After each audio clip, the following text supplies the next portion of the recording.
Hello, everyone. I'm Claire Jones. If we haven't already met, I am the owner of Liminal Clarity. I am a productivity expert and change guide for growth that supports high achieving women, executives, entrepreneurs, the educators, the high impact makers out there who are going through times of change and need some support and stability. So I am jumping on today to talk about what marketing management systems to use in order to efficiently streamline your time, money, and energy as a busy entrepreneur. This is part of the Productivity for Entrepreneurs series. And if you're catching me live or watching the replay, please comment, let us know where you're tuning in from and how much time you devote to marketing activities every single week on average. And before I get into the nitty gritty though, I wanted to include a caveat here. I do have 15 plus years of small business experience and started my own entrepreneurial journey back in 2014. And every single week I receive questions and queries from my audiences and networks asking for advice on all kinds of strategies, systems, and softwares. And I am more than happy to point them in the right direction. But, and this is a big but here, whatever systems, strategies, and softwares you choose to use are only as effective as the internal personal development work that you choose to do. Because at the end of the day, personal development is professional development. So if you're interested in chatting about this more, please book a call with me. I'd love to see how you interact with personal development and professional development and business development. So, diving in. Our marketing strategies journey started with figuring out what marketing platforms are going to be best used for you and your business so that you can intentionally target your ideal audiences. Remember, this is not a cookie cutter approach here, that it is directly linked to who specifically would be most interested in your products and services and figuring out where they would best be reached. So that was the first step. Then we figured out how many times you need to have contact with your potential customers in order to engage them with your products or services. This will directly influence your content strategies. Remember that consistency is king here. And then that leads us directly into content creation and knowing what kind of content is going to be ideal for the marketing platforms that you've chosen to use in order to reach your ideal audiences, because we don't want to waste time by making content for platforms that aren't going to reach the people that we want to reach. So we went over that yesterday. So today we are finally wrapping up with content management. So now that you know where you're going to market, how often you're going to market, and what content you're going to market with, you now need some systems and infrastructures to help you keep track of it all. And this is often the point where people get overwhelmed. I see this all the time. They have an idea of where they're supposed to be posting. They have some ideas for what they're supposed to be posting about. But they're suddenly overwhelmed by the sheer amount of how often they need to post and the sheer amount of content that they need to create in order to manage and develop these consistent touch points with people over time. And that's okay. Remember that you're not alone in this. It is very normal to be overwhelmed at this stage. And this is where content management structures are going to come in so that they do all of the tracking for you and make your whole life a lot easier and a lot more sane. So is this calling to you? I'm sure there are a lot of you out there. If you're interested in chatting more about life and business and all that it entails, I am opening up 3 spaces to the women visionaries out there who want to have more fun and less stress while achieving their big goals. So book a call with me interested. So let's dive into it. There are many different types of content calendars out there, and many different types of softwares that will help you with managing your content. I'm not going to go into all of the options today though, because I want to provide you with the basic structures of how to use content calendars and content publishers so that you can apply this knowledge to any software that you choose to use. Personally, I use a Google Spreadsheet for my content calendar.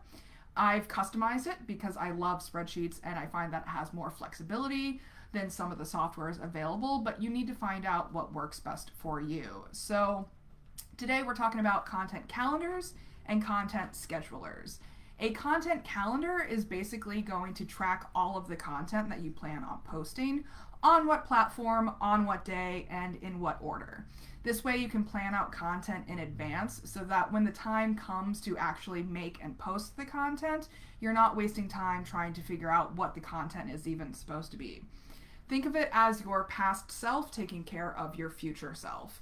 Your past self is going to take some of the time planning out your content in advance so that your future self doesn't have to make any decisions when the time comes. They just have to do the thing. So I update my content calendar yearly, quarterly, weekly, and daily. These are regular recurring time blocks that I put in my calendar. Check out my Facebook Live on flexible time blocking if you want more information on how I plan out my time. But I pretty much allow myself all of these time blocks that I'm going to share with you now. So on a yearly basis, usually in October, because that's when I do all of my big picture planning for the upcoming year. That is when I plan out the year in my content calendar so that I know which holidays are happening on which days, plus any big launches or events that I need to plan for that year. On a quarterly basis, I plan out my 3-month plan. So I go through my general content templates, basically the types of content that I know I want to post, like videos, testimonials, or pre-launch posts are template categories, and then assign the pieces of content to the next 90 days. So this is where I get specific about what the topic of the piece of content is going to be, not just the theme of the content. So, for example, if I know that I want to post 3 Facebook Lives a week, for example, I plan out what those lives are going to be about on a quarterly basis based on the launches that I'm doing during that time frame. So, for example, say that I plan to launch a new round of elevated wellness programs in November of this year. When I was doing my yearly content review last October, I decided that I wanted to do this November. So then when I'm doing my quarterly review, I'm going to plan for my Facebook Lives to be about elevated wellness topics in the weeks leading up to that November launch. So when a particular day comes up, and I see that I have a Facebook Live on my content calendar to-do list, I already know exactly what I'm going to make the live about, so that it only takes me about 30 minutes to film the live, and instead of planning out what I'm going to say during that time frame. Past Claire already decided what to say, and so I'm just going to do the thing, like I'm doing today. This is a perfect example of it. And then on a weekly basis, I record engagement metrics on the previous week's posts to see what worked well, what engaged well, so on and so forth. And then on daily basis, I create and post my weekday posts and engage with my audiences and make sure all of my notifications are taken care of. So is this making sense with you all? That's basically the overall framework that we're working with when it comes to content calendars. So I do have a social media content calendar spreadsheet template. If any of you are interested, I sell it for about $14 usually and would be happy to share it with all of you, along with a how-to video on how exactly to use it. It's super helpful, and the template just needs to be updated every year with the year's dates and holidays. So comment below if you want to pick that up. Now, when it comes to content publishers, these softwares are super useful when you are automating all of this wonderful content that you've now planned out. All right, so again, there are a ton of different softwares out there that will handle content scheduling for you. Everyone has their favorite.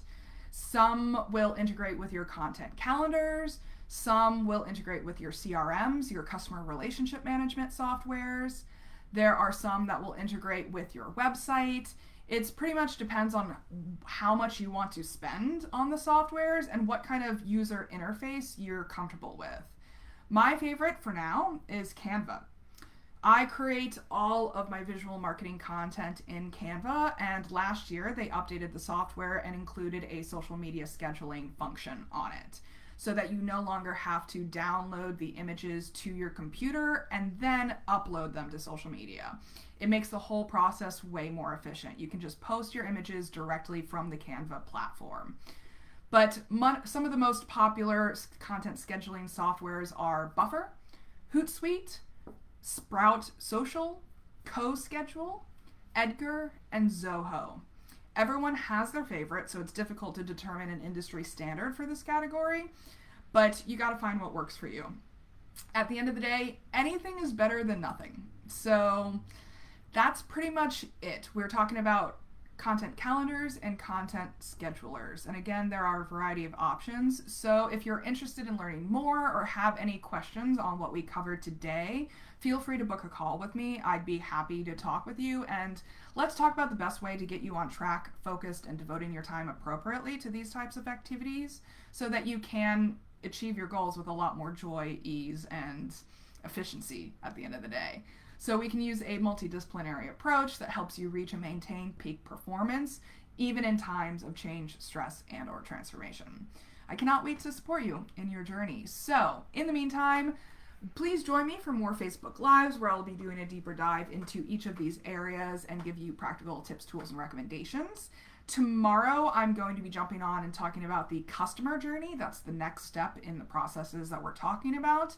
But until then, please remember that your authentic self is extraordinary, it is wonderful, and you owe it to yourself to create the elevated life that you know you are capable of.